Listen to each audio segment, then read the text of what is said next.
Bueno, buenas tardes a todos y a todas. Es un placer darles la bienvenida una vez más a esta jornada de capacitación organizada por la Escuela Judicial.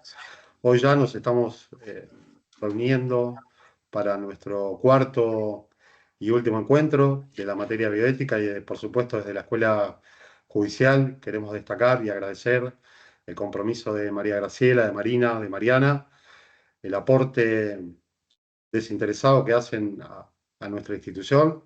Solo resta saludarlas, darles las buenas tardes, ¿cómo están? Bienvenidas una vez más. Gracias, Juan, como siempre. Buenas tardes a todos, buenas tardes, chicas, buenas tardes, Walter, que es el único que veo. El resto, también les doy la bienvenida, pero no los veo. Si quieren prender la cámara para conocernos, siendo la última clase, estaría bueno, así compartimos esta tarde soleada de primavera, última clase. Un poquito más de fuerza y ya terminamos, ¿sí? Se viene el examen, pero lo que queremos es que esto haya sido un curso introductorio, ¿no? Que los invite a conocer más y a mirar de otra forma algunos problemas que seguramente los atraviesan a ustedes diariamente en su práctica de diversa manera, y siempre podemos aprender, ¿no? Con este diálogo entre disciplinas, pero también entre culturas y entre miradas distintas, a, bueno, resignificar la vida, porque de eso se trata un poco, ¿no? De cuidar la vida, cuidar en un sentido amplio, y de esta manera relacional, ¿no? Por eso uno de los conceptos que me gustaría también definir hoy, de manera o sea, a través de una aproximación, como ha sido en general la serie de conceptos que hemos tratado de replantear en este curso, como son el concepto de vulnerabilidad, como son el concepto de justicia y el concepto de autonomía, ya que el concepto de autonomía es un concepto clave en bioética y en general en derechos humanos, ¿no? Entonces, este concepto de autonomía, que en general se centra en un sujeto abstracto, ideal, podemos pensarlo también como una autonomía relacional, o sea, como una autonomía que exige de la interdependencia del otro, ¿no? Y eso está muy relacionado también con este concepto que mencioné recién, que es el cuidado.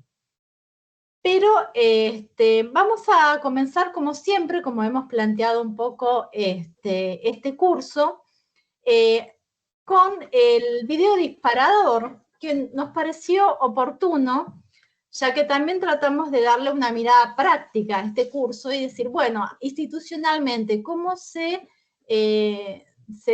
traduce la bioética en nuestras instituciones, en las universidades, en los hospitales y demás? Bueno, a través de los comités de ética, los comités de ética hospitalarios, los comités de ética de investigación, donde se plantean muchos de los casos que también pueden llegar a ustedes a nivel judicial y demás.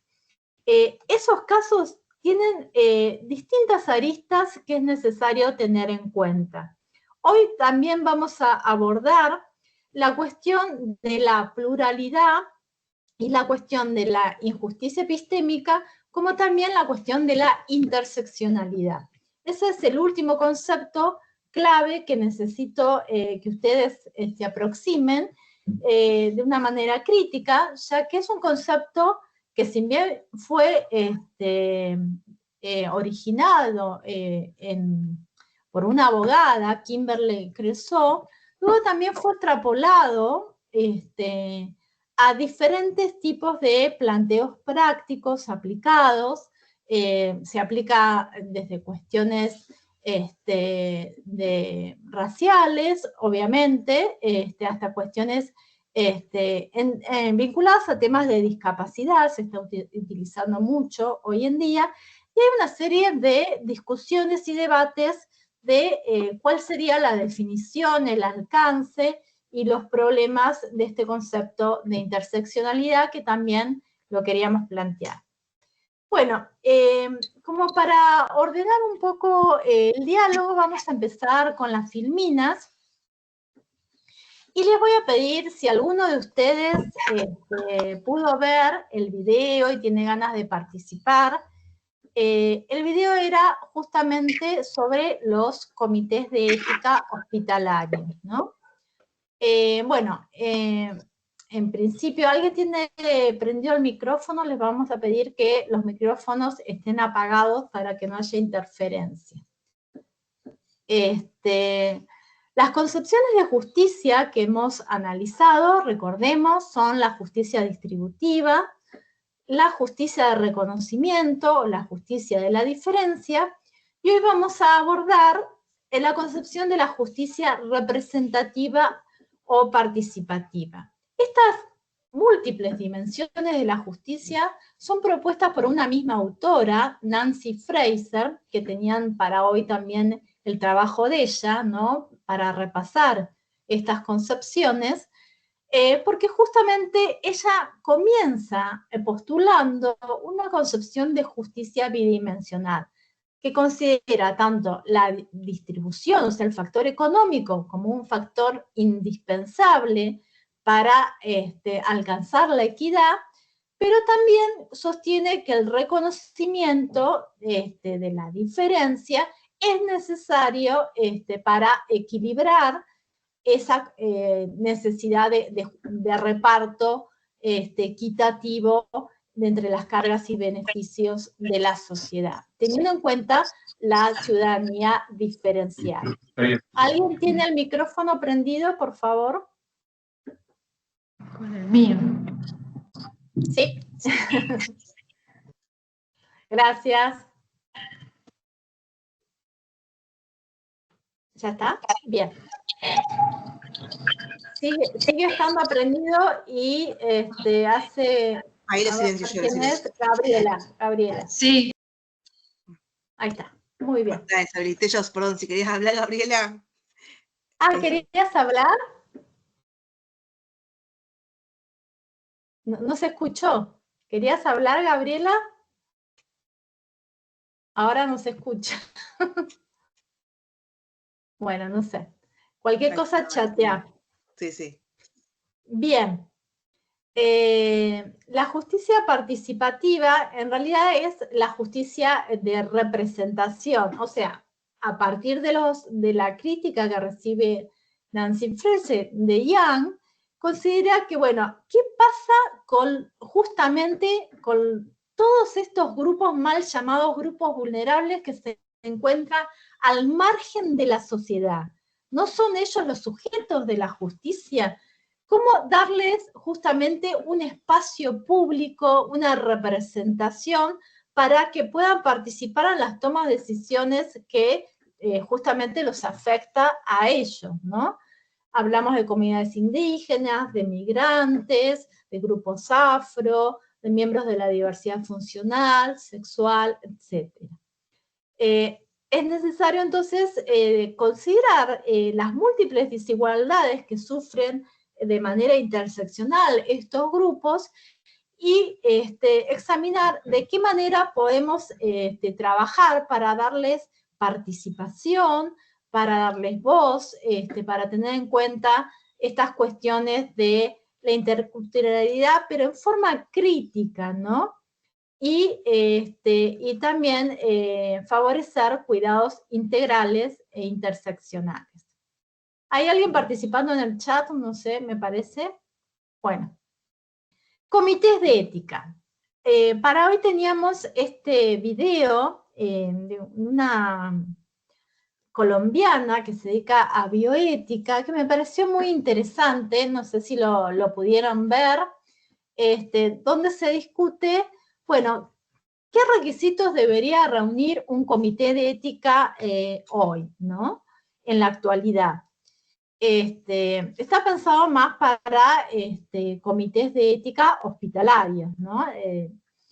¿Y qué es lo que sostiene esta autora que lo presenta de una forma muy clara, muy amena ¿cuál es el problema central en los comités de ética y qué trasfondo conceptual o político tiene ese problema central? ¿Alguien se anima? ¿Alguien lo vio? ¿Alguien lo recuerda?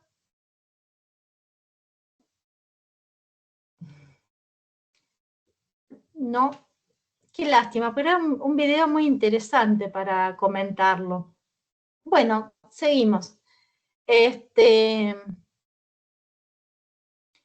Justamente una de las cosas que dice esta autora es que los comités de ética hospitalarios, que ya hemos visto, que tienen una función consultiva, no tienen una representación plural que tenga en cuenta la diversidad cultural, también podría ser la diversidad funcional, o sea, que tenga en cuenta la participación de los miembros de la sociedad que en general no son tomados en cuenta para representar de manera plural y justa las decisiones en temas que los afectan también a ellos. Entonces, ¿qué se necesita? Sería la pregunta para que los comités de ética hospitalarios puedan llegar a dar recomendaciones que sean plurales y justas. Bueno, en primer lugar, podríamos decir que se necesita que los miembros del comité de ética también estén conformados por personas provenientes de diversas comunidades. Por ejemplo, podríamos invitar a participar a una persona de una comunidad indígena, podríamos invitar a participar a una persona de la comunidad de diversidad funcional, y así de distintos tipos de grupos que históricamente se han visto marginados, ya que si no, las decisiones siempre van a ser parciales y no van a incluir sus puntos de vista. La siguiente. Entonces, esto es una de las cosas que menciona esta comentarista.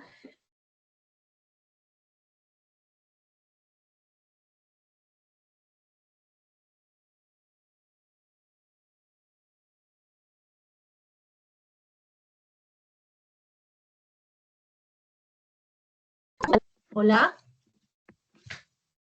Ay, se me cortó todo recién acá. ¿Ustedes siguen ahí? Sí, sí, Ahí sí. se escucha de vuelta, Graciela. Susto. No sabía que había cortado. Sí. Bueno, todo está librado al azar en este momento. Bien, entonces, lo que queríamos decir es que nosotros, uno de los puntos de vista necesarios para ampliar esta sociedad democrática es abrirnos a la escucha, ¿no? Y al reconocimiento y a la representación en cada espacio público de la pluralidad, de la diversidad que compone nuestra sociedad, pero no de una manera multiculturalista. Esto es, no simplemente reconocerlo, bueno, la sociedad está compuesta por diversas culturas y no darle voz, no darle escucha, no darle participación, sino todo lo contrario, favorecer la justicia epistémica desde la pluralidad y desde la escucha, porque esa persona que desde ya se suele estigmatizar, no va a hablar si no se le favorece justamente las condiciones para que esa representación sea posible. Son condiciones simbólicas y materiales. Y por supuesto necesita ser escuchada sin ningún tipo de castigo o algún tipo de castigo que puede ser hasta en ese sentido de discriminación o estigmatización. Es evidente que si habla una persona con un gran prestigio, que es considerado como una autoridad, la siguiente, como una autoridad epistémica y se presenta con sus títulos y demás, esa persona va a ser escuchada en nuestra sociedad actual de una manera, y la persona, miembro de la comunidad indígena y demás, que en general no hablan bien español, o tienen, muchos de ellos no tienen por qué hablar, porque nosotros no conocemos tampoco sus lenguas, ni facilitamos sus intérpretes para ello. Entonces esa persona en general no va a ser escuchada, que era un poco lo que le decía. Muchas veces hay personas en las cárceles que ni siquiera tuvieron una instancia de defensa justa, porque no se les ha dado la posibilidad de saber de qué han sido acusados, ¿no? Entonces, este es uno de los conceptos que es importante incorporarlo, que es la injusticia epistémica.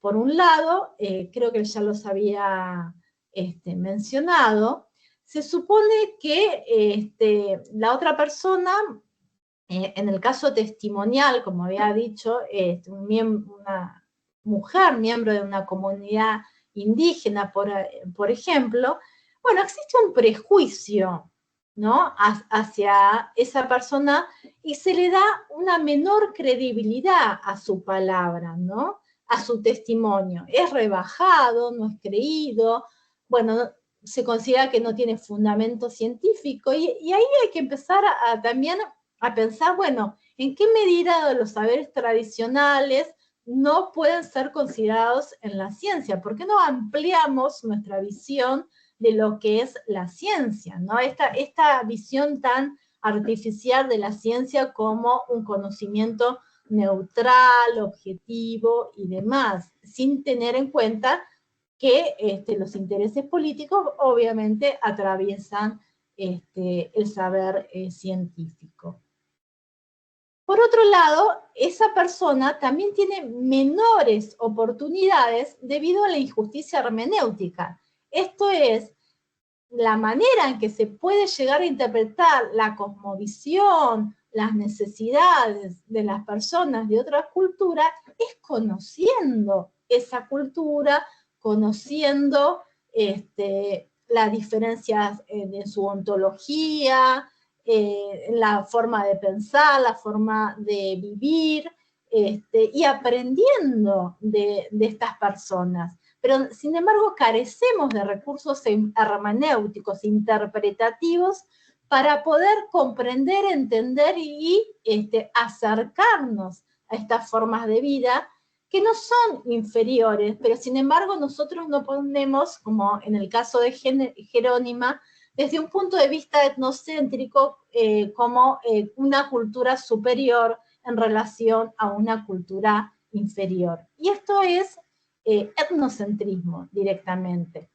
Ahora, si no superamos la brecha de recursos interpretativos para poder entrelazarnos y favorecer un diálogo de saberes, un diálogo intercultural, que significa un concepto crítico, no significa una cosificación del otro, sino que es un concepto dinámico y tiene que estar garantizado desde una posición equitativa de poder y no desde este lugar asimétrico. Entonces, una de las herramientas centrales para favorecer eso es la justicia hermenéutica, que es necesario trabajar en el conocimiento de las lenguas. Por ejemplo, en la Universidad Nacional de La Plata se trabaja en ese sentido. Se trabaja también con intérpretes en las distintas instituciones para romper con esa matriz de dominación que hace que en las distintas instituciones, en los distintos saberes, en las distintas instancias, se ponga en un lugar de inferioridad a ese otro. Y en ese sentido, este concepto es importante tener en cuenta también en los comités de ética hospitalaria. La siguiente. El otro concepto vinculado al anterior es el concepto de autoridad epistémica. ¿Por qué respetamos a la persona, al hombre blanco que se presenta con el guardapolvo, con un título de doctor y no le atribuimos la misma credibilidad a la persona que tiene experiencia de vida, conocimiento de la tierra, saberes tradicionales, y que por ahí tiene la respuesta para muchos de los problemas que la misma ciencia ha causado. Los problemas de destrucción ambiental, de contaminación, de daño, de cambio climático y demás, están en la sabiduría central de las comunidades indígenas. Entonces, sin embargo, le damos autoridad epistémica al que causa daño, pero no le atribuimos autoridad epistémica al que tiene el saber tradicional para recuperar la tierra y permitir entonces la reexistencia de la misma, ya que estas culturas siempre han vivido en armonía con la madre tierra y favoreciendo cuidados, ya que la salud de ellas no se separa de la salud de la tierra, como no debería separarse en ninguno de los casos. Nosotros sufrimos justamente por estas contaminaciones ambientales, por los agrotóxicos, por las destrucciones y los cambios climáticos, ahora por la transición energética, por el mal uso del agua, en esta conquista del litio en este momento, con un grado de injusticia climática como nunca se ha visto a nivel regional y a nivel global. Entonces, es importante entender que aunque tendemos a pensar que atribuimos credibilidad a las personas según cuánto saben, o cuántas pruebas tenemos de que saben, en realidad atribuimos credibilidad primordialmente según quiénes son, o sea, según una cuestión de poder, según una cuestión de poder que, digamos, que no responde justamente a una cuestión epistémica, sino tiene que ver más con una cuestión económica. Bueno, ahora hay alguien más que tiene el sonido. Bien, la siguiente. Entonces, en ese sentido, en relación a las culturas, es importante no cosificar, tampoco cosificar las culturas, sino entender, y acá tomo a Grimson, que estos escenarios interculturales no deben ser clasificados, reificados, esencializados, sus identidades, sino favorecer en esa dinámica un diálogo que nos permita aprender de esta diferencia y no radicalizarla. Por eso el concepto de interculturalidad tiene que ser un concepto siempre crítico y no un concepto que lleve a cosificar o reificar al otro. La siguiente. Esta te lo dejo a vos, Marina, si tenés ganas. No sé si la habíamos presentado, ¿no? ¿Aquí? No. Presentamos en La Reina Mara. Este caso es una sentencia donde el Ministerio Público Pupilar había interpuesto una medida autosatisfactiva para garantizar el acceso a la información, el consentimiento informado, en representación de un niño que tenía 8 años de edad y de sus padres que pertenecían a la comunidad Wichi, a fin de que se ordenaran y aseguraran las medidas suficientes para garantizar el cumplimiento del consentimiento informado. Es decir, el acceso a recibir la información médica adecuada para otorgar o no ese consentimiento y garantizar los derechos de la salud y la vida del niño. Si bien el progenitor del niño había firmado un consentimiento informado, rechazando el tratamiento debido a que había una gran probabilidad de que el niño muriera si se sometía al mismo, el Ministerio Público consideraba que como surgía de la historia clínica, que se hayan cumplido los requisitos de claridad, precisión y adecuación con respecto a la salud del niño, ni se habían cumplido con los otros requisitos del consentimiento informado, que son que se había omitido especificar los objetivos, beneficios esperados, los riesgos, las molestias adversas, los procedimientos alternativos en caso de aparecer el procedimiento, sus riesgos y sus consecuencias previsibles. La jueza le dio intervención al comité de ética del hospital donde se había atendido el niño. También se entrevistó con el niño y su familia y se le ofreció la posibilidad de un intérprete, a pesar de que ellos habían manifestado que sabían hablar español.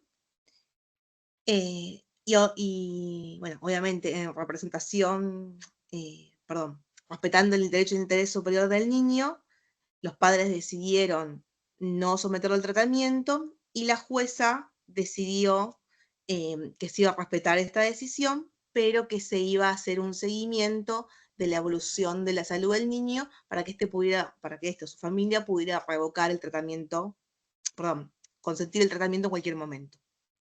Para comunicar esta sentencia, la jueza escribió una carta que dice: querido Lucas, me presento, soy Ana María Carrequiri, trabajo como jueza de familia y hoy me toca tomar una decisión sobre tu salud. Ya nos conocimos por videollamada cuando charlamos con tus papás y los médicos del hospital. Quiero decirte que para todos es muy importante tu salud. Todos queremos lo mejor para vos. Por eso me aseguré que tus papás, y en especial vos, comprendan el diagnóstico sobre tu estado de salud, las alternativas disponibles y las consecuencias probables de no continuar con el tratamiento. Tus papás consideran que la operación es riesgosa y que tu salud va a ser preservada teniendo en cuenta las especiales características culturales de ustedes. Te escuché y decidí respetar tu deseo de no operarte en este momento. Quiero decirte que no voy a dejarte solo. Además de respetar tu decisión, ordené que se lleve a cabo el seguimiento de tu enfermedad con controles médicos cada 2 meses, que se van a realizar en el hospital de San Martín de Güemes.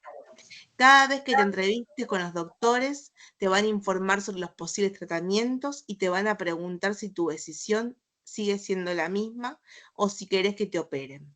Es tu decisión y va a ser respetada. Te dejo mi número de teléfono para que me llames por cualquier cosa. Te mando un abrazo grande. Ana María Carrequiri, jueza. Bueno, muy bien. Sí, estamos planteando cuestiones de diálogo intercultural, pero me parece importante que si bien nosotros habíamos mencionado el caso de Jerónima, esta intervención, volví un poquito atrás, Marina, de la carta, tiene una característica muy especial, ¿no? No sé qué les parece a ustedes, es muy distinta la intervención que se hizo en el caso de Jerónima, y cómo intervino esta jueza y cómo se dirige a través de una carta, que es un instrumento muy poderoso para comunicarse con la gente, las cartas, ¿no? Tanto de los médicos como de los jueces, para hacerles entender, en este caso se trata de un chiquito, entonces es mucho más delicado, cuáles son sus derechos, sus oportunidades, sus posibilidades, que se los respeta, que puede cambiar de posición, que se busca lo mejor para él y demás. ¿Qué les parece a ustedes en relación a esto que siempre se plantea, bueno, y el consentimiento informado y las cuestiones culturales? Y me parece importante, ¿no? Esto de que bueno, que justamente tenemos que, ojo, en este caso es un caso extremo, no había tantas posibilidades de decisión, ¿no? De tratamientos alternativos y demás en relación a tratamientos de la otra cultura diferentes a esto. La operación no iba a cambiar mucho el rumbo de la enfermedad.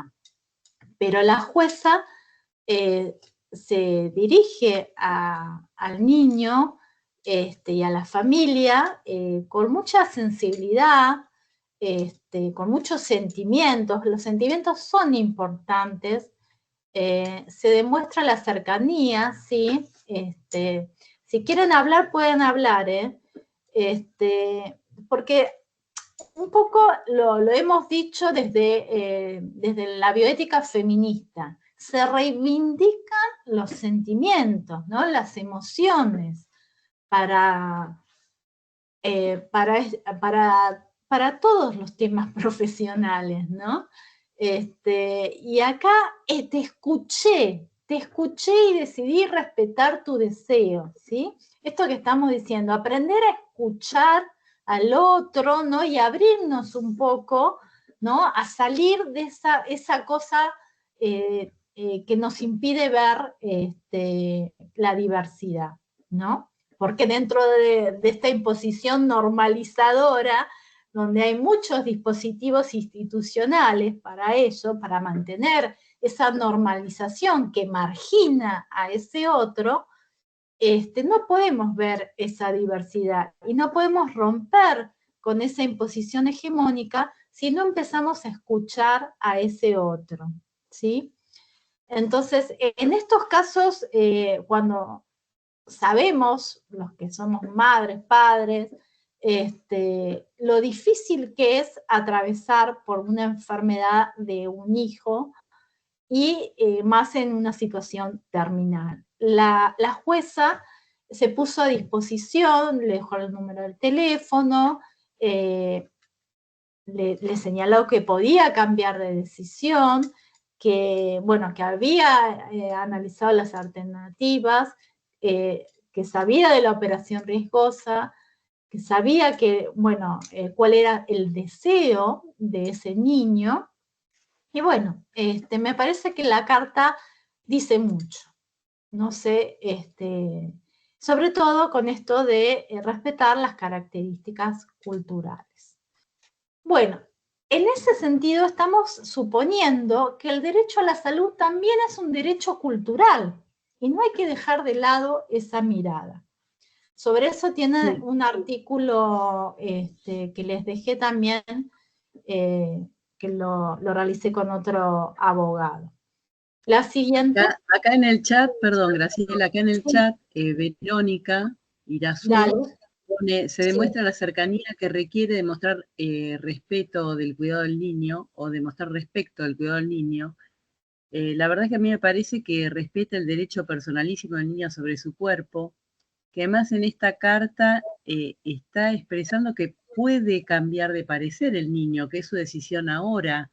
A veces lleva más tiempo comprender y si de acuerdo a la evolución y si el dolor aumenta, no aumenta, va cambiando, puede ser que el chico al irse informando cada vez más en estas visitas médicas pueda cambiar de opinión, que entable un vínculo de confianza con el cirujano y decida ponerse en manos de él.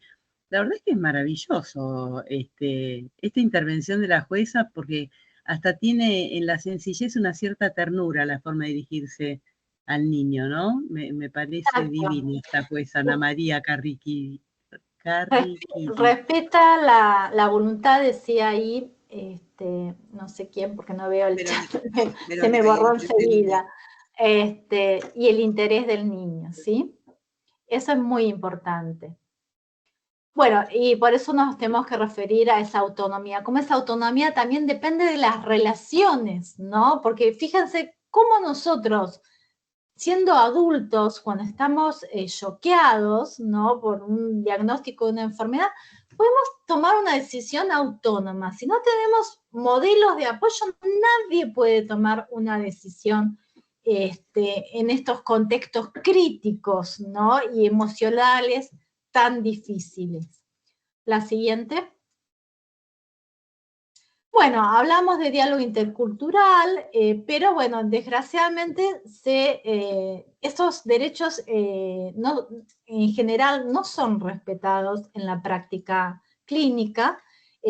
Sufren mucho las mujeres indígenas y las migrantes, y por eso es necesario conocer un poco más sobre sus cosmovisiones y entender que muchas de estos problemas es porque no se respeta la pluralidad, ¿no? de sus derechos, y es necesario entender que ellas están atravesadas en un lugar de subalternidad por esta interseccionalidad de la raza, el género, la clase, el factor político y el tema de la interculturalidad.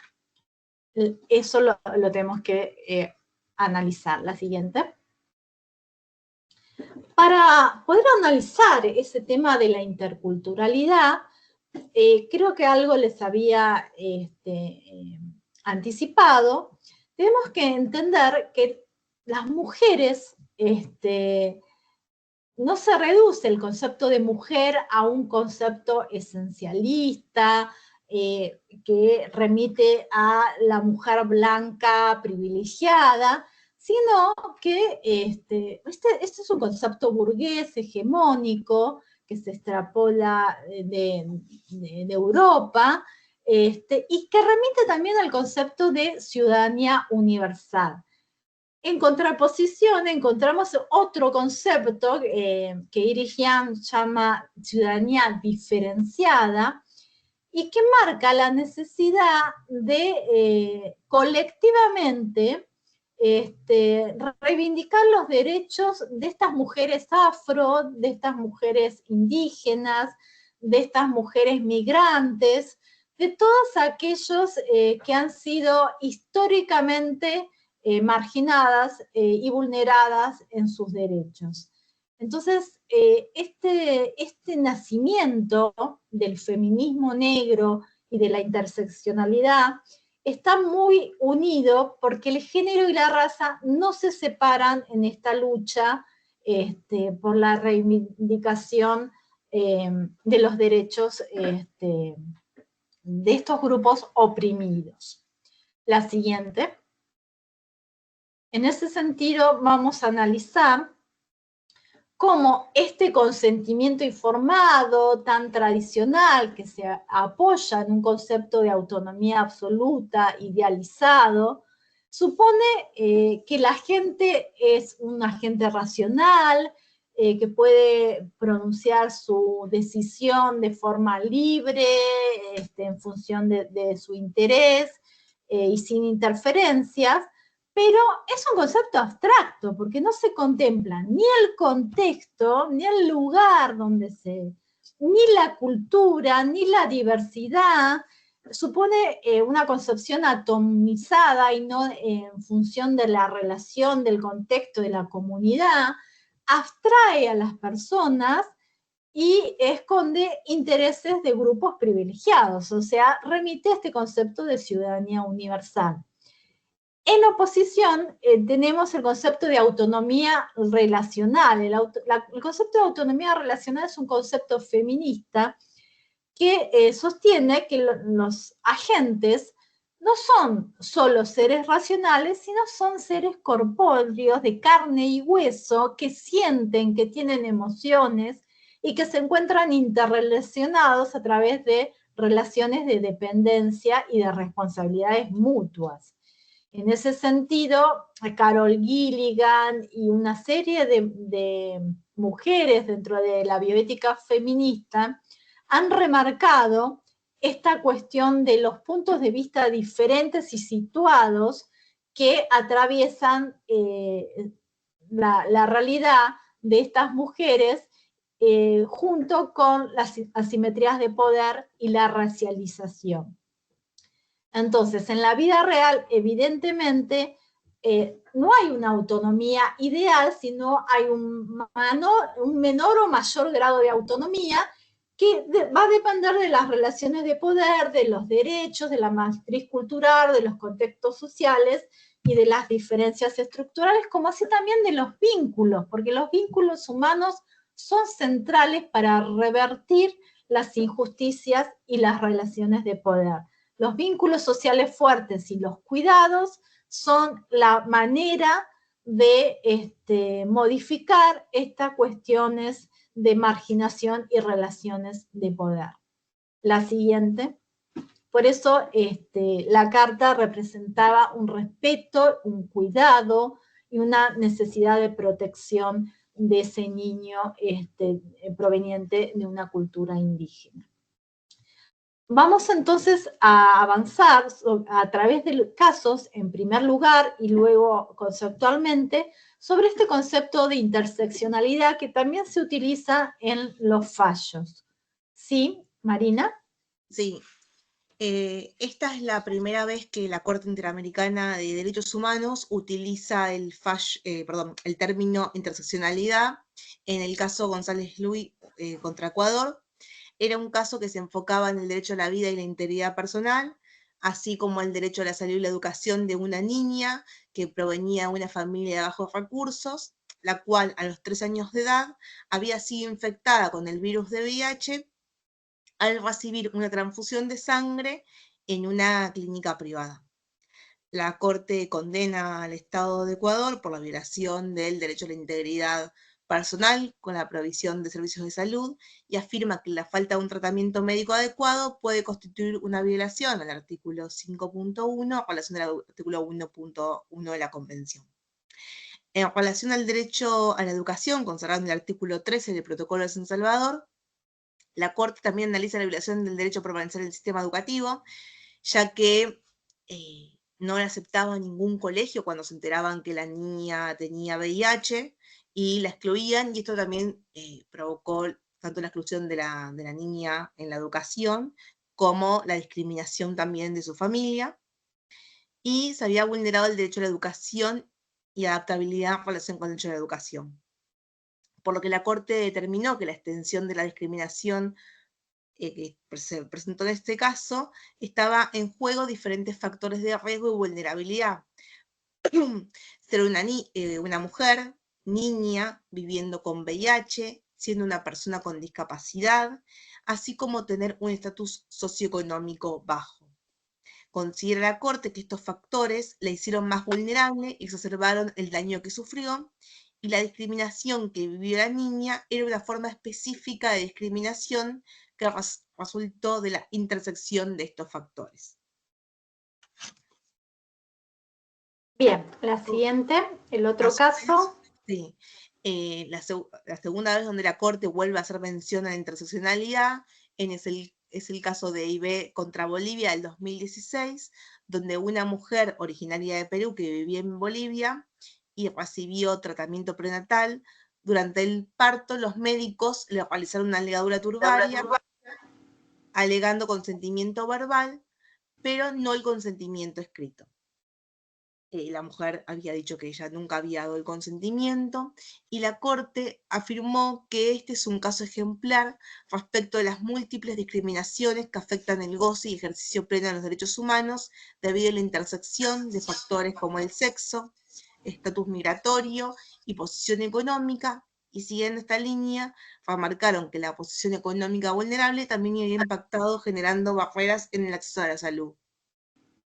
La Corte analizó las implicancias de los múltiples factores de discriminación en el derecho a acceso a la justicia, y la Corte nota que la intersección entre su posición económica y el hecho de ser una refugiada y perseguida por motivos políticos tuvo un fuerte impacto en la búsqueda de la justicia, y afirma que la discriminación que debió enfrentar IB fue causada no solo por la sumatoria de factores, sino que convergió en una forma específica de discriminación conformada por su intersección. En otras palabras, considera que si uno de estos factores no hubiera estado presente, la discriminación hubiera tenido una naturaleza diferente. Bien. Sí. Una cosa que me parece importante señalar es que la interseccionalidad con la colectiva de Combat River nace justamente denunciando el tema del racismo. Y eso es muy importante porque no se trata solo de la sumatoria de factores, ¿no? De género, etnia, clase, factor geopolítico, sino de cómo se potencia el género, la raza, la clase, cómo aumenta esa vulnerabilidad situacional por estas condiciones que tienen que ver, acá hay un impresionante el caso de la niña, dice, sí, van a ver que más impresionante es este caso y cómo continúan estos casos de chineo en nuestro país. Ahora hace poco, bueno, fue un fallo con respecto a un caso en el Tigre, no sé si han escuchado hablar, pero bueno, también es muy preocupante. Sí, te dejo y seguimos avanzando primero con los casos y luego con la definición. Bueno, Para ir aproximando. Perdón. El otro caso que resulta paradigmático, los efectos de poder observar cómo responden los operadores de justicia y demás auxiliares ante las demandas de mujeres indígenas, es el caso de una joven indígena del Espinillo, que como decía Graciela es un caso entre muchos en el Chaco, que había sido violada en octubre del 2003 a los 15 años por 3 jóvenes criollos del pueblo. Bajo la presión de la comunidad, la policía recibe la denuncia, los acusados son detenidos y se abre la investigación. Y pese a que en el juicio se prueba el acceso carnal por la fuerza, mediante una sentencia del 2004, son todos absueltos en un proceso irregular lleno de prejuicios de género y discriminación étnico-racial. No sé si estamos adelante, pero a la chica se le preguntaba, le preguntaba si no había iniciado sexualmente antes, si no había provocado a los criollos, se deslegitimaban los dichos de los testigos que pertenecían a la comunidad. Entonces, el Poder Judicial, como órgano de Estado encargado de dirimir conflictos e impartir justicia, le cabe una especial responsabilidad, ya que a través de sus fallos se reconocen o no derechos colectivos de los pueblos indígenas. Aquella jurisprudencia que aplica los derechos humanos y derechos indígenas de manera favorable genera conciencia y aporta a visibilizar la importancia del respeto y reconocimiento hacia este grupo históricamente excluido. En ese sentido, mediante el debate del caso referido a violencia contra la mujer indígena, se busca develar prácticas judiciales que violan los derechos humanos en base a la construcción de indígena a mujer indígena, que perpetúan y reproducen simbólicamente las relaciones de hegemonía y subalternidad, y también, ¿no?, de colonialismo. Entonces, la víctima no había contado con asesoría jurídica, el juicio llevado en español sin intérpretes dificultó la comunicación de la víctima y los testigos. Se le preguntó a los testigos si la víctima tenía novio, o si el violador era el novio, o si ella ejercía la prostitución. Los testigos fueron descalificados por ser indígenas. Los jueces, dudando del no consentimiento de la víctima, consideraron que no se debería confundir la violación con la violencia propia del acto sexual y que las heridas en ella se debían al ímpetu con que se intenta la penetración, en la juventud del sujeto activo y además de la ingesta alcohólica que le produce mayor desenfreno. El maltrato a la víctima y su familia por la policía, el centro de salud y los operadores de justicia obedece a un patrón que es habitual para con los aborígenes a causa de las tensiones étnico-raciales que tienen antecedentes históricos en la comunidad. En mayo del 2007 se denuncian el caso ante la Comisión de Derechos Humanos de Naciones Unidas y naciones por violaciones a los artículos 2, 3, 6, 7, 17 y 18 del Pacto Internacional sobre Derechos Civiles y Políticos, ante la negativa de un juicio justo y falta del cumplimiento del debido proceso, debido a estas irregularidades que mencionamos en el proceso judicial, y los prejuicios de género que motivaron la impunidad de la violación, así como los actos de violencia física, psicológica y moral perpetrado por los agentes del sistema de administración de justicia y sistema público de salud antes y durante el proceso judicial. Y finalmente la Comisión de Naciones Unidas falla a favor, o sea, condena a la Argentina por la violación de estos derechos. Bien. En este sentido, quiero que quede claro que no se trata de una mujer simplemente. Se trata de ser justamente una mujer negra o una mujer indígena que parece que no tuviera los mismos derechos que una mujer burguesa, una mujer blanca y demás.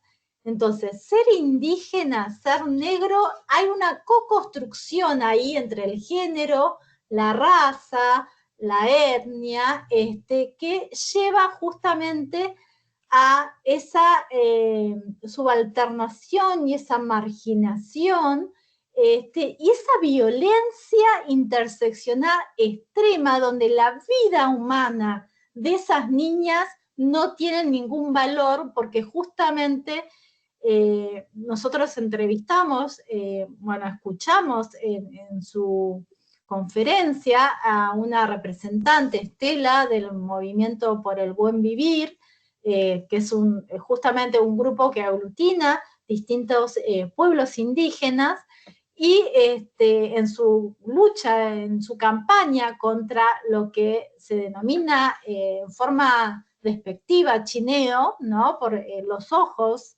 rasgados, esa forma también que lleva a la estigmatización de las niñas. Las niñas van a buscar agua en sus territorios y son cazadas como si fueran animales, porque esa es la cuestión. No se las considera humanas, se las consideran animales por criollos a caballos y violadas en manada.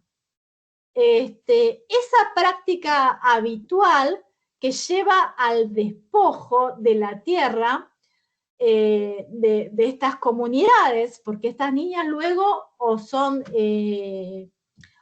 asesinadas, o son marginadas de la comunidad, o se animan con la familia a denunciar el hecho a la justicia y son nuevamente violentadas por la justicia. Entonces, es importante mostrar que esto no solo pasa, no sé, en el norte argentino, pasa en el Tigre, pasa diariamente en todos lados, ¿sí? Y hay una fuerte racialización de estas comunidades indígenas, de estas niñas, como también de las migrantes colombianas, que son sexualizadas y demás. Y lo que se está tratando de mostrar a través de esta interseccionalidad es cómo, y eso es toda una discusión, cómo se lleva a invisibilizar a través del derecho liberal estas formas de dominación jurídico-políticas y a tratar a esos otros no como humanos, sino como animales, ¿sí? Ni siquiera hablemos de subalternidad en este caso, hablemos solo de una discriminación interseccional, diría Creusot, desde el derecho, pero que lleva justamente no solo a subalternizar, sino tratar como no humano a las mujeres, a las niñas de comunidades indígenas o de grupos afro. La siguiente. Esto también pasa en salud, cuando las migrantes bolivianas van a atender sus partos en los hospitales. Hay mucha xenofobia y con muchos prejuicios sobre ellas. Sin embargo, si nosotros repasamos la Constitución Nacional y los artículos 75, inciso 22 y 17, el Estado argentino reconoce la pluriculturalidad.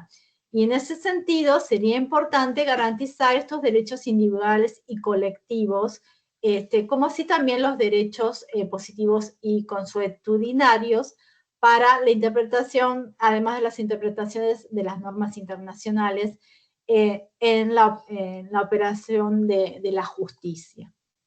Y no discriminar como se hace y estigmatizar, porque muchas veces son las distintas instituciones que vuelven a violar a los que denuncian las violaciones. La policía, la justicia, y entonces, ¿qué sociedad estamos creando para nuestros hijos? La siguiente. Hablemos de representación. ¿Cómo hacer que estos grupos participen en condiciones de igualdad? que tengan representación en una sociedad democrática, que puedan tomar sus decisiones, deliberar en comités de ética, y que tengan una paridad participativa, que es lo que exigimos también las mujeres, por ejemplo, en la justicia o en las distintas instituciones o cuestiones de cargo, mujeres en ciencia. Paridad participativa y poder de veto siendo los grupos afectados. Bueno, Freixas diría que esa injusticia política que se da por la falta de representación, por una representación fallida de todos estos grupos, se da cuando estas estructuras institucionales justamente impiden, no permiten la participación mayoritaria de estos miembros en los procesos de decisión. Son marginados. Y para revertir esas condiciones es necesario trabajar tanto en las condiciones materiales para que puedan llegar a participar, porque si no se asegura su independencia de voz, entonces no es posible, necesitan una equidad material, una justicia distributiva. Y también necesitan una condición simbólica intersubjetiva, como podría ser la justicia hermenéutica, reconocer los patrones de valores culturales para garantizar el respeto, la pluralidad cultural y la estima social, o sea, no considerarlo desde un punto de vista etnocéntrico, desde el punto de vista de la autoridad versus el saber tradicional, sino considerar que existe una pluralidad y es necesario reconocerlos como parte de nuestra sociedad democrática. La siguiente. Claro, si nosotros vamos a la historia, vemos que desde el origen de nuestro Estado-Nación, el Estado justamente fomentó esa vulnerabilidad programática interseccional de estos grupos. Había razones históricas que llevaron justamente a la inclusión y elección de los migrantes blancos europeos y la exterminación y el genocidio y el epistemicidio con las mujeres indígenas y con los migrantes latinoamericanos. Entonces, si nosotros nos retrotraemos a estas historias del Estado argentino, como también a las leyes de migraciones en relación a las migraciones regionales, entonces vemos las contradicciones que hay en relación a estas políticas y los derechos humanos, más aún hoy en día. La siguiente. ¿Qué podemos hacer entonces para garantizar la justicia? Para ampliar la ciudadanía, para que no sea solo una ciudadanía para unos pocos, ¿no? Con una concepción totalmente abstracta de agente racional, e incorporar una concepción en salud, por ejemplo, de un agente racional, emocional y corpóreo que tenga en cuenta la diversidad cultural como proyecto emancipatorio, que tenga en cuenta la heterogeneidad de la sociedad y no una concepción normalizadora, hegemónica, y que tenga en cuenta no la deficiencia, como puede ser en el caso de la discapacidad, ¿no? En el caso de la discapacidad, ¿qué es lo que se considera? Que ese ciudadano es deficiente. Hay una frase que se usa mucho en todos estos grupos, que es nada sobre nosotros sin nosotros, ¿sí? Tanto en la comunidad de discapacitados como en los distintos movimientos de grupos afro, de grupos de diversidad sexual, de grupos discapacitados, luchan por el reconocimiento de poder decidir aquellas políticas que afectan sus derechos. Creo que todos deberemos estar de acuerdo con ese principio básico de participación para poder decidir sobre nuestros derechos. La siguiente. En ese sentido, también existen marcas coloniales que fueron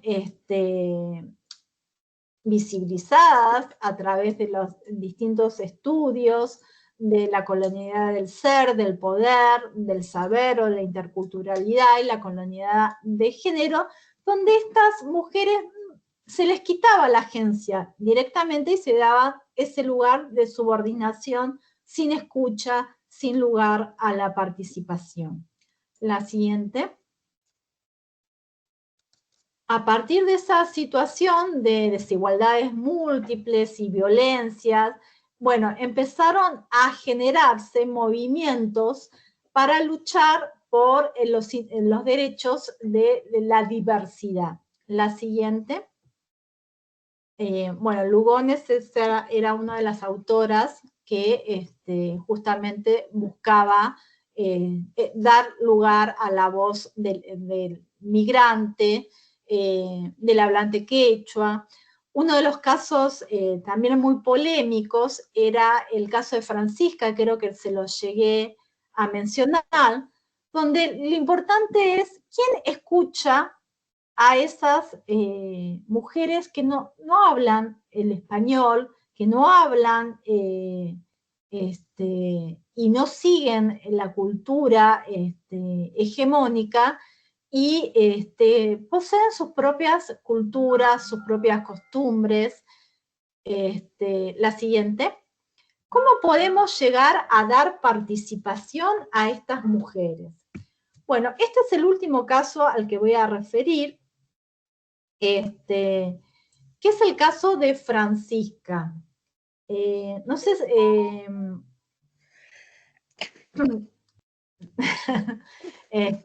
si querés comentarlo, Marina, o... Dale. Estamos resfriadas las dos. Bueno, Francisca era una mujer de Bolivia, ¿no, Graciela? Sí, era de una comunidad andina de Chuquisaca, de Bolivia, una comunidad campesina. Yo creo que se los he mencionado también, que sí, provenía justamente de una vida comunitaria donde trabajaban la tierra, tenían sus animales y demás, y tiene que migrar a Comodoro Rivadavia, primero a Córdoba y después a Comodoro Rivadavia, ¿no?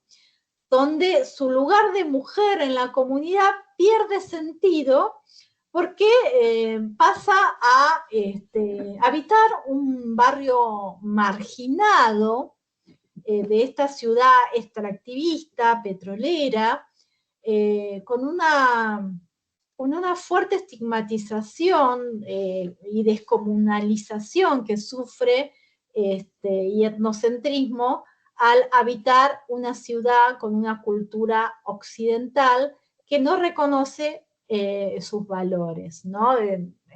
Al inicio de su viaje usaba su vestimenta típica, luego como llamaba la atención y recibía una serie de comentarios, deja de usarla y trata de adaptarse a esa sociedad. Envía a los niños a la escuela, pero sin embargo, su vida ahí no transcurre como ella esperaba, ya que recibe violencia de su marido, que muchas veces esa violencia se aumenta. La violencia en la comunidad indígena era de alguna manera mediatizada por la intervención de los consejeros y en contacto con la civilización occidental, más con una sociedad extractivista donde hay muchas problemáticas vinculadas al alcohol, bueno, también a la prostitución, a una serie de situaciones que se ven mucho en estas regiones extractivistas. Bueno, esto da lugar a que ella sufra violencia y ella no hablaba el español. Entonces lo único que podía hacer es, ni siquiera tenía el terreno para cultivar, para criar sus animales, vivía marginada, dedicada solamente a sus hijos, a enviarlos a la escuela, a recibirlos en el colectivo, bueno, las tareas del hogar. Pero tampoco entendía cuando las citaban a las reuniones de la escuela, cuando les enviaba, no hablaba español, estaba aislada, no tenía con quién relacionarse, y un día, como le pasó también a Jerónima, va la policía a su casa y se lleva a sus hijos. No entendía nada, seguía gritando, ¿no? También era muy efusiva, cosa que la policía lo consideraba como una resistencia, ¿no? Obviamente, si alguien se lleva a tus hijos, ¿cómo no vas a gritar, no? Entonces parecía que los derechos de esa mujer no importaban, ¿no? Ella era una madre con su cultura, pero parecía que no respondía a los requisitos de madre de cultura occidental. Creo que ahí ninguna de las maestras trató de aproximarse de una manera intercultural, ninguno de los agentes trató de comprenderla. Sufrió racismo, sufrió marginación del Estado, y nunca fue escuchada. Más allá de la violencia que sufrió en el caso de su marido, que tampoco fue tratada. Por supuesto, este caso perdió sus hijos, los hijos fueron adoptados finalmente, y hasta el día de hoy se encuentra en la Argentina peleando por ellos a través de la Comisión Provincial por la Memoria y a través de distintas instancias internacionales que reivindican también el derecho de una madre de una comunidad andina. Ahora les pregunto, ¿ustedes piensan que una mujer occidental, una mujer, a ustedes mismos les podrían sacar tan fácilmente los hijos? ¿Qué sentirían si pasara eso?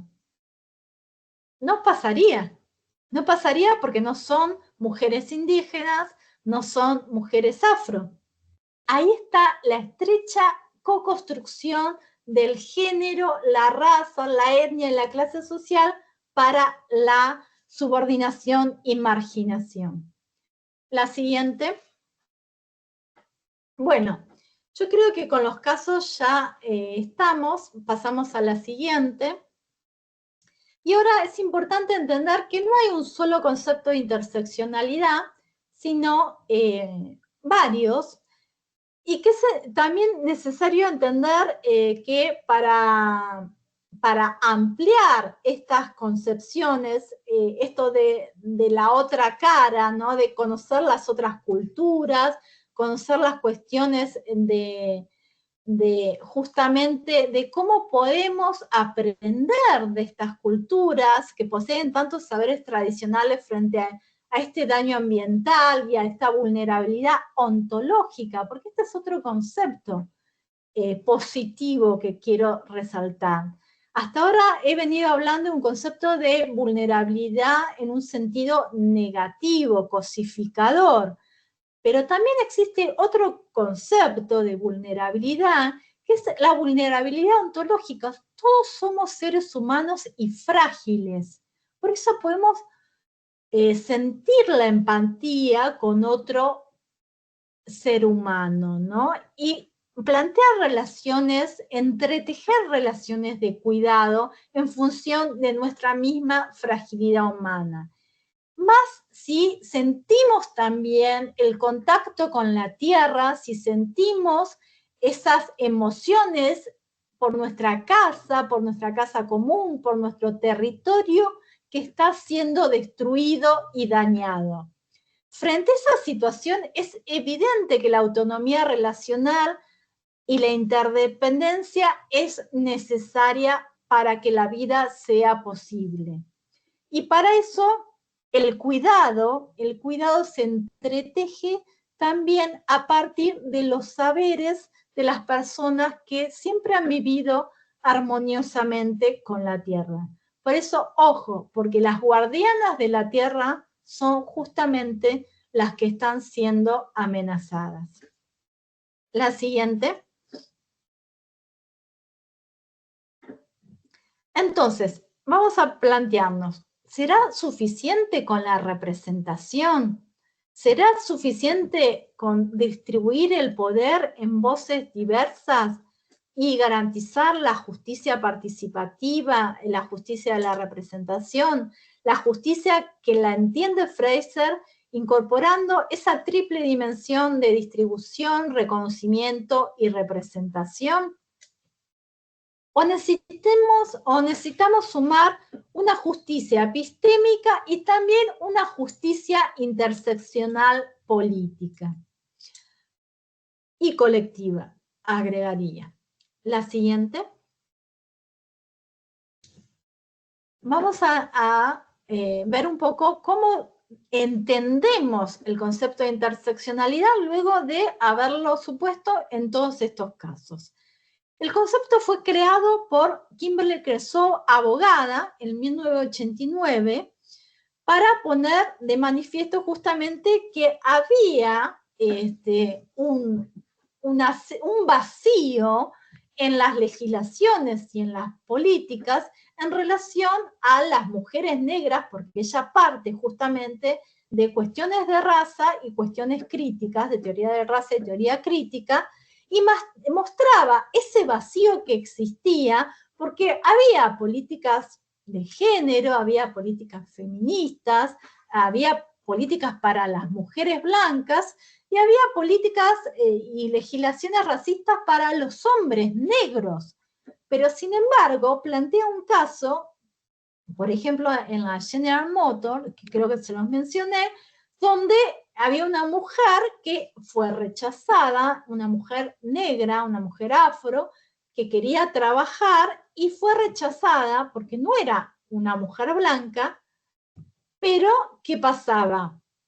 La empresa, la General Motors, dice, no, nosotros no tenemos ni políticas discriminatorias hacia las mujeres, ni políticas racistas o reglamentaciones racistas. Nosotros estamos a favor, de hecho nuestros obreros son personas afro, hombres afro, y trabajar mujeres en atención y en la venta. Pero ¿qué pasaba? Acá había un vacío que estaba justo en la intersección entre el género, la raza y la clase social. Y esa exclusión que estaba justamente, que se puede visibilizar en este caso, estaba creada justamente por las mismas legislaciones y políticas. Entonces, había un sistema de opresión que impedía modificar, que impedía a esa mujer trabajar. Y la creación del término interseccionalidad por Crenshaw fue justamente con el objetivo de denunciar esa especial forma de discriminación múltiple. La siguiente.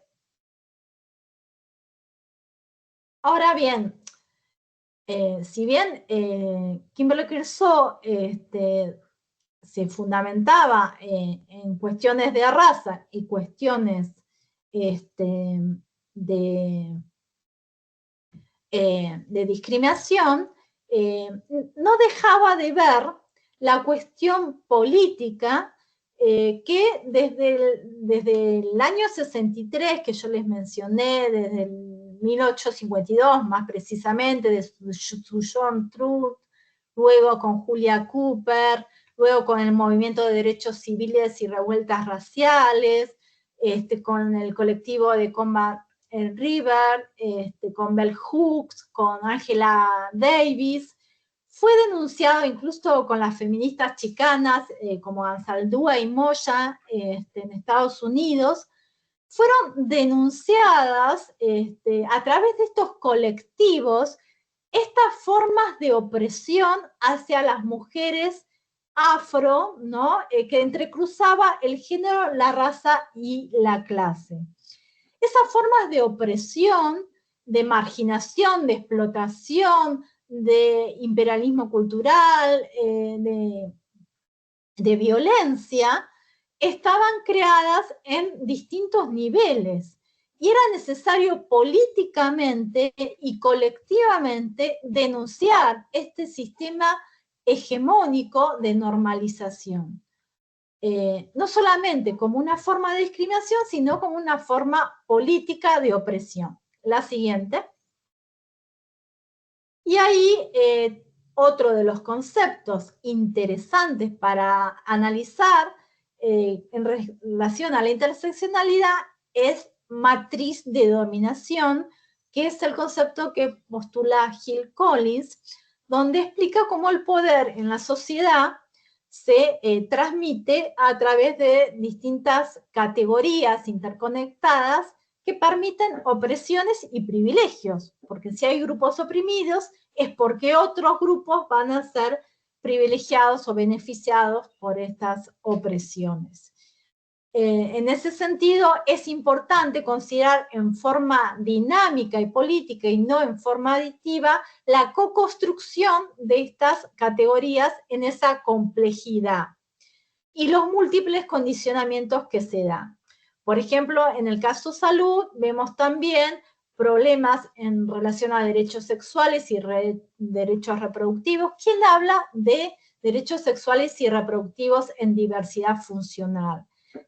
¿Quién habla de las cuestiones culturales en el caso de los derechos sexuales y reproductivos de comunidades indígenas? ¿Qué pasa en el caso de la pandemia, ¿no? ¿Qué pasó con distintas formas de capacitismo, cisexismo y colonialismo que impidieron que los protocolos de última cama y los protocolos de emergencia consideraran los derechos de estos grupos? Entonces, en el trasfondo del diseño de políticas públicas y de normativas, existen estos problemas que es necesario tomar en cuenta si queremos garantizar la justicia y la equidad. La otra, ¿cómo van hasta ahora con estos temas? Les estoy dando un pantallazo y podemos detenernos si quieren hacer alguna pregunta sobre el tema. Esto era lo último que quería decir sobre la interseccionalidad. Hay una serie de debates actuales que buscan revitalizar el carácter político de cómo surge la interseccionalidad dentro de las raíces afro, ¿no? Vinculadas justamente a las cuestiones de las mujeres negras. ¿Por qué? Porque también hubo un borramiento de ese tema cuando se deja de lado lo racial y se considera solo los otros factores, ¿no? Pero el problema es que no se puede dejar de lado lo racial. Está entretejido, está construido el género y la raza. Entonces, lo que se promueve es que no sea solamente una categoría, una forma aditiva de pensarla para políticas públicas y demás, sino también una forma de mostrar las relaciones de poder que se dan en la sociedad, sino también de un proyecto de agenciamiento político de estas mujeres que se encuentran bajo condiciones de múltiples opresiones. Bien, hasta aquí el pantallazo general en relación a la interseccionalidad. En la siguiente. El peligro, la crítica, es nuevamente lo mismo que la interculturalidad y lo mismo que la vulnerabilidad, es esencializar las diferencias, ¿sí? Cosificar, estatizar, ¿sí? Porque en situaciones específicas, cuando se categoriza al otro, se puede justamente llevar a olvidar la voz del protagonista, ¿no? Y es importante entender que solo los movimientos colectivos tienen la posibilidad de ser transformadores. Y ojo con las categorías sumatorias, aditivas, que son tomadas justamente apropiadas de movimientos que buscan esta transformación de las desigualdades y luego quedan en la nada con esta cuestión clasificatoria desde las políticas públicas. La siguiente.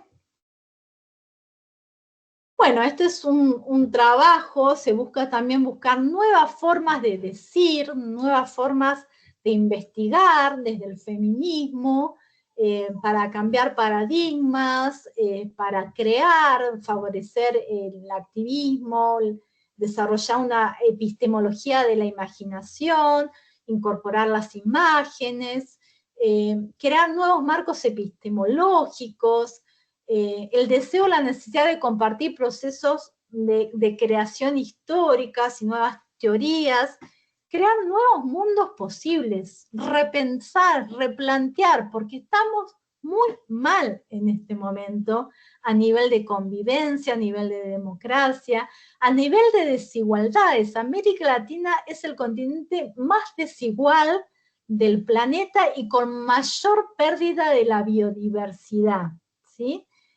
Y mientras tanto se desprotege a nivel legislativo, a nivel de justicia ambiental, las mismas comunidades indígenas que pueden llegar a proteger y armonizar estas cuestiones ambientales.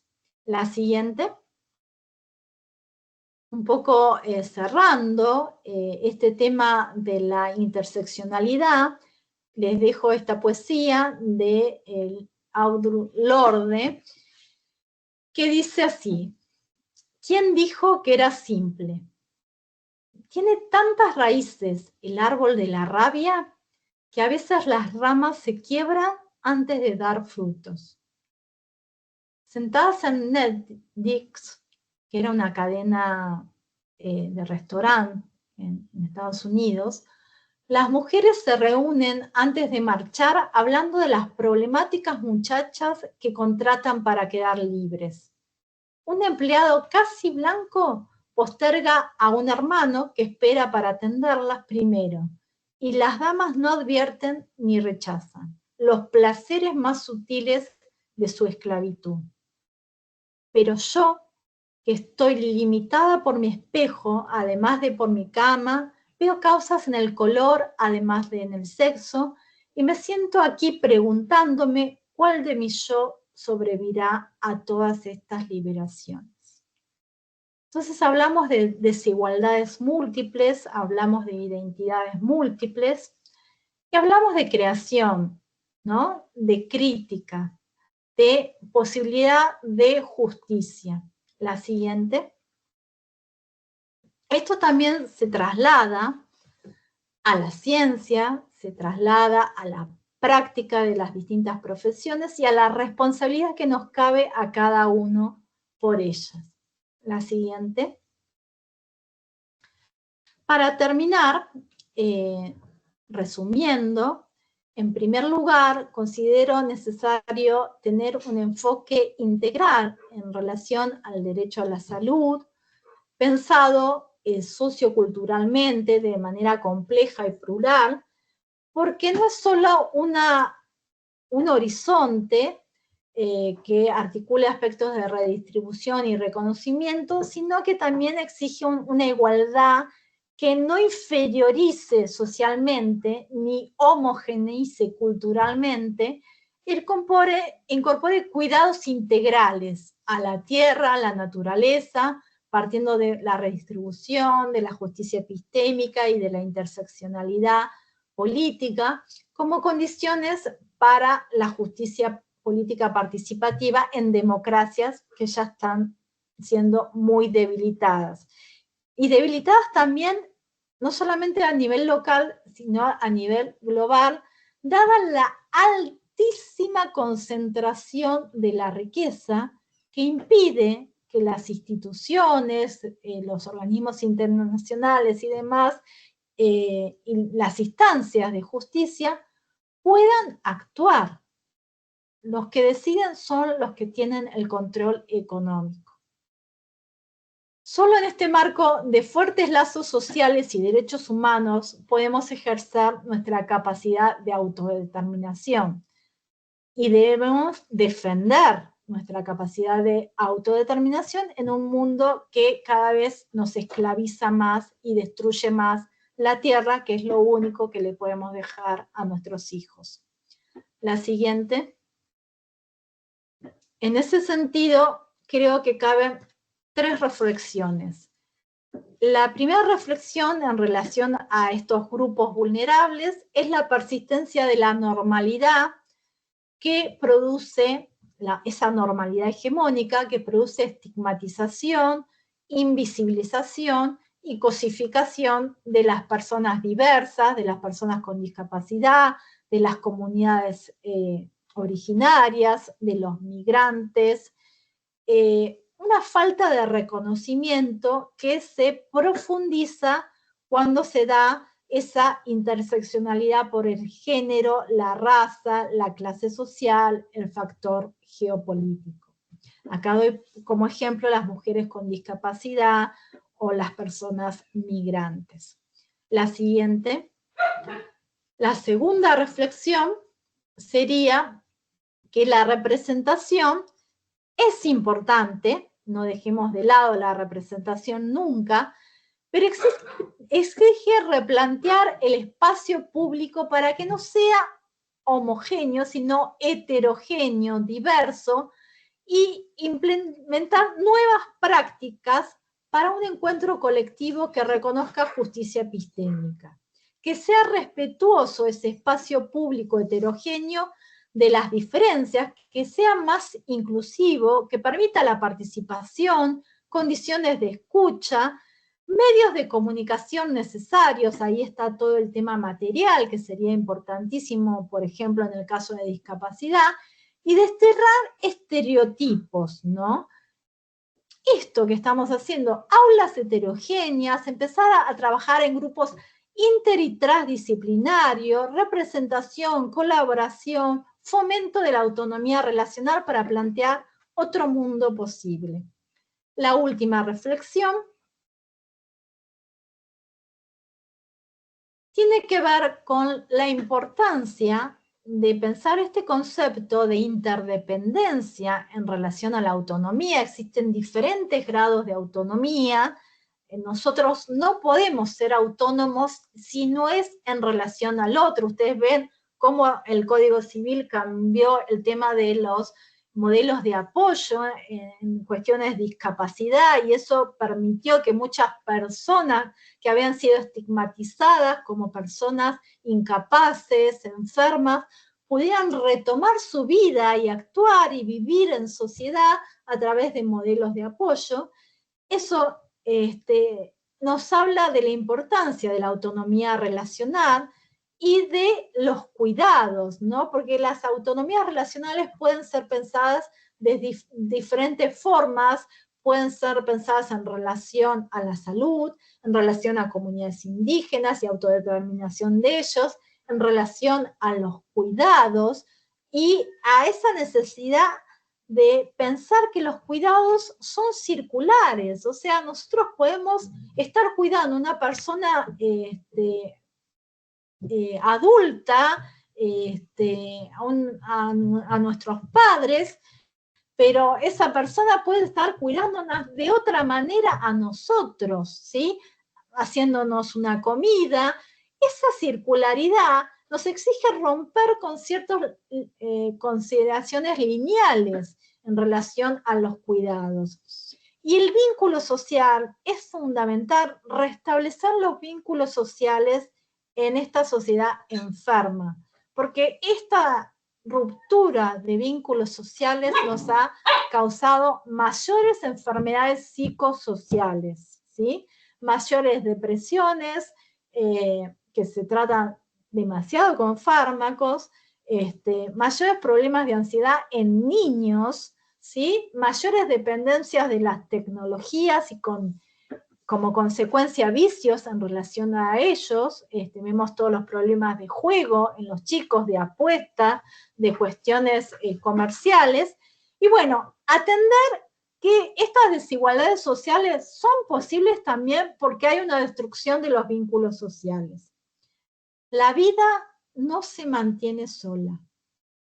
Necesitamos visibilizar la importancia del cuidado y del cuidado colectivo de nuestro cuerpo, de nuestra casa, de nuestro territorio.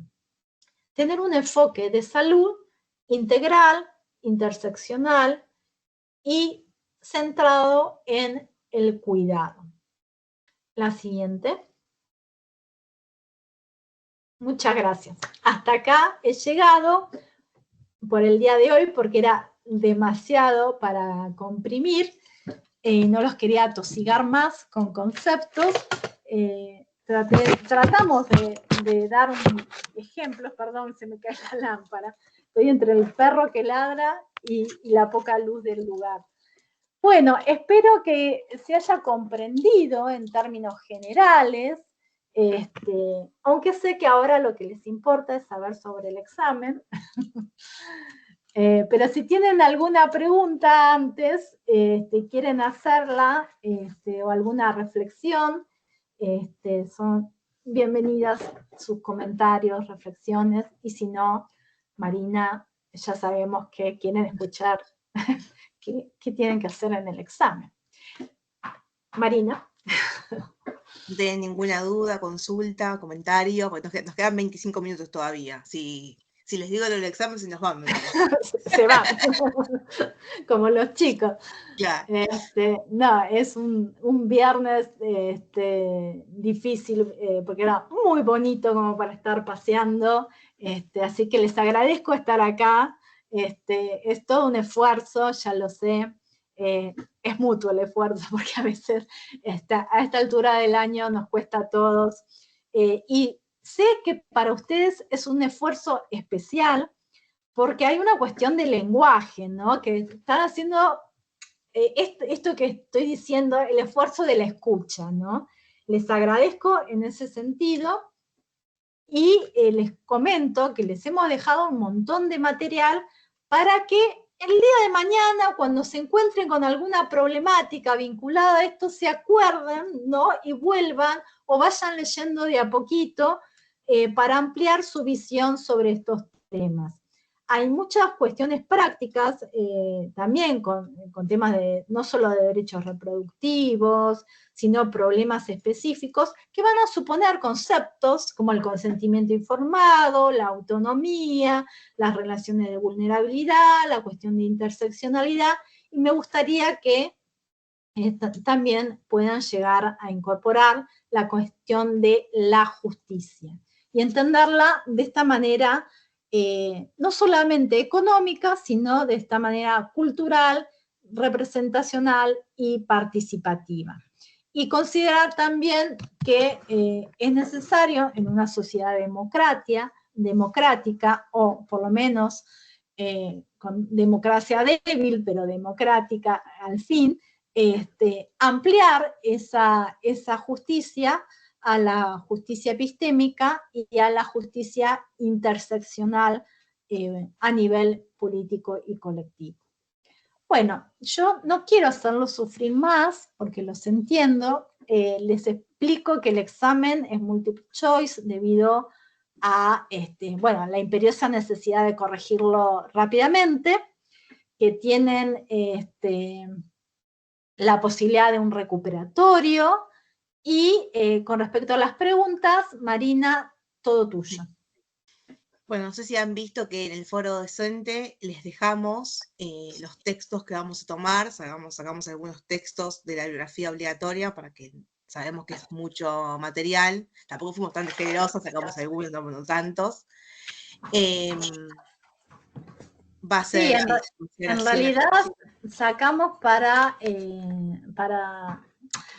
teniendo en cuenta la dificultad de lectura para ustedes. No era tanto el material, sino que sabíamos que a algunos les podía resultar más difícil para leer y tratamos de privilegiar lo importante. Sí. Sí. Van a hacer 10 preguntas. El examen va a durar 40 minutos. Esos 40 minutos van a contar desde que abran el examen. O sea, el examen se puede hacer de 17 a 19 horas, que es el horario de la clase. Tanto el examen como el recuperatorio van a tener la misma modalidad. Se cuentan los 40 minutos una vez que hagan el examen. Entonces se cierra o los 40 minutos o cuando sean las 19 horas, van a tener los resultados una vez que sean las 19 horas para que ya hayan todos rendido. Aquellas personas que no se hayan presentado al examen pueden rendir el recuperatorio. Pueden ir de pregunta en pregunta, o sea, pueden ir y volver. No es que una vez que contesten la pregunta, no pueden volver para atrás para la pregunta del examen. Voy a estar conectada tanto en el parcial como en el recuperatorio, así que cualquier duda que tengan por el foro docente, por el chat, me hacen las consultas. Si tienen algún problema técnico también vamos a estar, sobre todo yo voy a estar conectada, por si tienen algún inconveniente en el examen. Y bueno, eso, si tienen alguna duda. Bueno, sí. No tienen ninguna pregunta. ¿Cómo les ha resultado el tema de la interseccionalidad? ¿Lo conocían? ¿Habían escuchado? ¿Sí lo conocían, Emilce? Te veo hacer que sí la cara, por eso te pregunto. Acá dice alguien, gracias, pero no vi más. No, dicen que sí. Sí, Emilce, no sé quién estaba hablando. No, es en respuesta que dice muy interesante esta materia, gracias. Entonces, bueno, le respondí. Gracias por el interés. Sí, creo que en lo que a mí respecta, en lo laboral se ve en algunas instancias la interseccionalidad. No sé si siempre se aplica, pero sí, se había visto. ¿Y cómo se ve? También. ¿Cómo se ve? ¿De forma adictiva o se ve de forma así crítica? Perdón, te escuché entrecortado, me anda muy mal internet. Bueno, somos dos. ¿Se ve en forma aditiva o porque es un poco la crítica que se hace, ¿no? Cuando hay un borramiento del tema racial y es simplemente una sumatoria que se va ampliando de categorías, ¿no? Que es una adición de categorías en temas judiciales o en cuestiones de políticas, ¿no? Y entonces eso le quita un poco la fuerza, ¿no? La fuerza transformadora, la fuerza política, la fuerza de denunciar que existe justamente una matriz de dominación que llega a la exclusión de esas personas. ¿Se ve eso? Sí, se ve. Ah, buenísimo. Sí, se ve. Sí, se ven diariamente. Yo trabajé en realidad en el foro de familia y la verdad que es bastante marcado. Ahora trabajo para el registro de adoptantes y también lo vemos instalado en muchas cuestiones, pero bueno, es de otra manera, me parece, en la aplicación. Sí, hola, buenas tardes. Yo coincido con Emilce, el fuero de familia se ve muy claro esta interseccionalidad adictiva porque claramente recurren muchas mujeres, sobre todo la materia que más se ve esto de la interseccionalidad adictiva es la de los alimentos. Todavía hay personas y abogados de la otra parte, digamos, que pretenden que se rinda cuenta. Y ni hablar si es una mujer joven, morocha, de Perú, de Bolivia, vamos a ponerle nombre y significante a esto, digamos, ¿no? Y de por qué hasta preguntas de otros letrados me ha pasado que realmente me ha sorprendido, que utilizan todo el nuevo código y el nuevo léxico del código, pero sin la ideología. Entonces, cuando habla, te dicen cuidado personal, pero te está hablando de una visita, que el padre tiene visita. Y que el padre le paga a la madre, por más que diga alimentos, no que colabora en la crianza. O sea, ideológicamente te utilizan las palabras bonitas del código, pero la plataforma sigue siendo la misma en la que se para. Y muchos juzgadores también, lamentablemente. Uno tiene que forzar muchísimo, muchísimo. Tiene que forzar para que entiendan y vean esto. El problema es procesal, dice Pablo. ¿Por qué, Pablo? ¿Me lo puedes explicar a mí, que no soy abogada?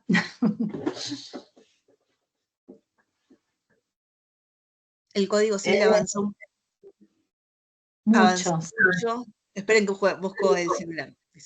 Así que me quedo solo. Bueno. Sí, yo creo que también en los casos de violencia de género, no solamente en violencia familiar, se ven también cuestiones de género, de interseccionalidad, también en procesos de capacidad restringida. Hemos tenido acá en el curso, en los abrigos, dice María Sol, hemos tenido en el curso, no sé si te acordás, algún caso donde cuestionaban que una persona que trabajaba en el Poder Judicial, un alumno, cuestionaba que la persona con discapacidad quisiera abrir su negocio o ayudar a otro familiar a hacer su negocio, decía, pero tiene discapacidad, decía. Como que si no quería dejarlo usar la plata como él quería. Como él quería. Claro. Alguien que debería, digamos, él sabía lo que era lo mejor para él, que no gastara la plata. No sé por qué estaba tan preocupado porque no gastara el dinero, ¿no? Los $10.000 que tenía, ¿no? Y presuponían que por la discapacidad que tenía esa persona no podía administrar su plata. Cuando digo, también hay un montón de casos de juego, de personas que somos, entre comillas, sanas mentalmente y administramos mal nuestra plata. Digo, los prejuicios, creo que todos los que ejercemos la profesión, o estamos de un lado o del otro, lo vemos todo el tiempo, la falta, ¿no?, en la autonomía relacional.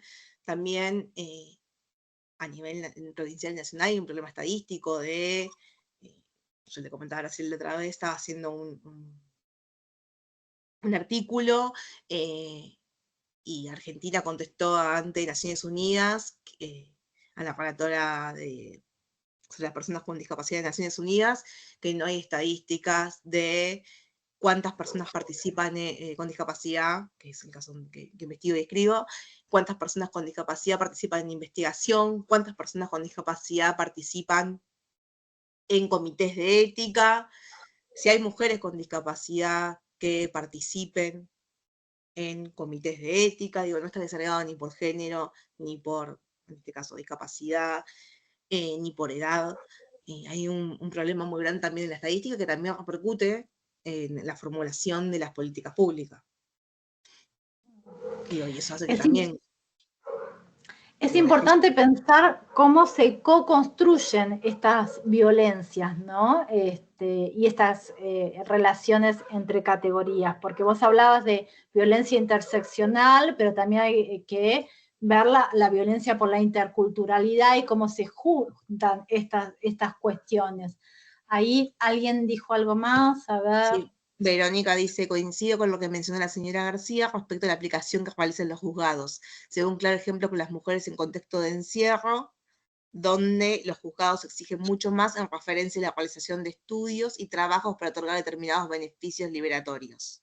Que está sí, particularmente, sí, tiene razón, en los sistemas carcelarios el tema de la mujer es tremendo porque... primero son prejuzgadas solo por el hecho de entrar en la cárcel, ¿no? Y ni hablar si son madres. Ya ahí tienen un prejuicio adosado solo por ser mujer y madre y estar detenidas, ¿no? O haber cometido un delito. Ni hablar si es un delito que se dio dentro de un marco, de una situación de violencia y ocurrió un homicidio, un infanticidio, ni hablar de esa situación, de que las penas son mucho más gravosas y de que además la situación de encierro se agrava en la convivencia y en su vida cotidiana. Y después la escuela no la tienen tan fácil como los varones. Particularmente laburé 14 años en el sistema carcelario de mujeres hasta que, bueno, me dedico a otra cosa. Ahora, paralelamente hacía delitos de lesa humanidad y me volqué más para los delitos de lesa humanidad. Pero comprendo perfectamente, los informes les llegan tarde, los ven tarde, si tienen un niño es muy difícil que se lo saque al... Es todo un sistema armado, no solo desde el judicial, a veces te llega la medida cautelar y el sistema de seguridad no lo puede aplicar, tampoco tienen las determinadas herramientas, pero para la mujer es mucho más gravosa la situación. De per se hay un prejuicio, cómo la mujer va a delinquir y dejar a los hijos. Eso es lo básico. Después podemos hablar de un montón de cosas, que aún no estando detenidas nos cuesta, el techo de cristal, los cargos, el cupo, 1000 cosas. El sistema de goteo que hay, o sea, 1000 cosas podemos hablar. Bien. El tema es ese, ¿no? Cómo modificar esos y denunciar esos dispositivos, cómo transformar esas condiciones, porque bueno, si no, lo único que estamos haciendo es mostrando cómo funcionan estas estructuras de poder, pero no estamos transformando para nada cuando existen determinados derechos constitucionales, que bueno, que se pueden llegar a...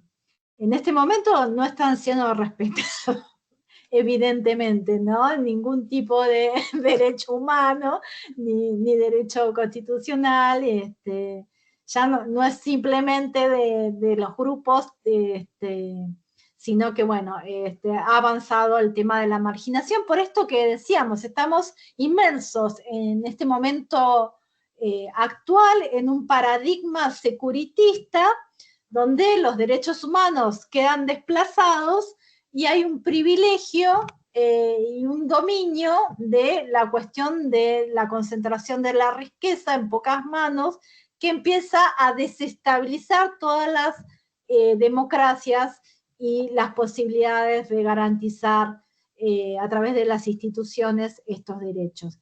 Me parece muy importante que asuman desde su pequeño rol esta responsabilidad moral, ética, profesional que tienen para garantizar la justicia, entendiéndola en este sentido amplio, ¿no? Como una justicia distributiva, garantizar esta distribución de cargas y beneficios en la sociedad, como una justicia de reconocimiento, entender que muchas veces ese reconocimiento implica partir no de la ciudadanía universal, sino de la ciudadanía diferenciada, porque esos otros no han tenido, han visto vulnerados históricamente sus derechos y no han tenido las mismas oportunidades. Entonces no es solamente hablar de igualdad general de oportunidades, sino entender estas cuestiones de derechos vulnerados y de esta ciudadanía diferenciada. Y ampliar entonces hacia una justicia participativa, representativa, con condiciones epistémicas, con condiciones hermenéuticas. ¿Qué pasa con los grupos de trabajo interdisciplinarios, con los intérpretes, con las cuestiones culturales que no estamos viendo, con las cuestiones interculturales? ¿Por qué la violencia y la estigmatización es mayor para determinadas comunidades? ¿Por qué hay tanta racialización, ¿no? Tanto prejuicio? A nivel institución atraviesa todo, educación, salud, seguridad, justicia, están todos funcionando de esa manera. Y de esa manera ampliar la representación y cambiar un poco este funcionamiento de las normas del espacio público para garantizar el respeto de un derecho, en este caso, a la salud con reconocimiento cultural y para garantizar ese respeto de la diversidad cultural, sexual, funcional. Somos todos seres humanos dentro de esta diversidad. No somos animal, no son ese otro que se constituye, ese indio que se apalea, esa niña que se viola en manada. No son animales, son personas, ¿sí? Hace poco hubo un caso que ahora, bueno, no lo tengo, lo tengo en el teléfono, pero bueno, me quedé helada en el Tigre, de una niña que fue raptada, violada en manada, y bueno, luego la madre denunció, fue violentada por la policía, también fue asesinada, y ahora la hermana sigue luchando por su hermana y por su madre. Ya se esclareció el caso de la madre, pero bueno, todavía falta esclarecer el caso de Micaela, se llama esta chiquita. Luego se los paso. Bueno, no es necesario extender hasta las 7 en punto. Quiero dejarlos libres este viernes, que disfruten, que descansen, que lean lo justo y necesario y que luego, con más tiempo y con ganas, porque tiene que ser con ganas, puedan disfrutar del abanico de lecturas alternativas que tienen. Gracias a ustedes por llegar hasta aquí. Sé que es difícil, más en este contexto, así que han hecho un gran esfuerzo, se los agradezco. Buen fin de semana a todas y a todos. Y bueno, suerte para el examen. Chao. Fin de semana. Bueno, un gusto lo compartido. Gracias. Nos vemos.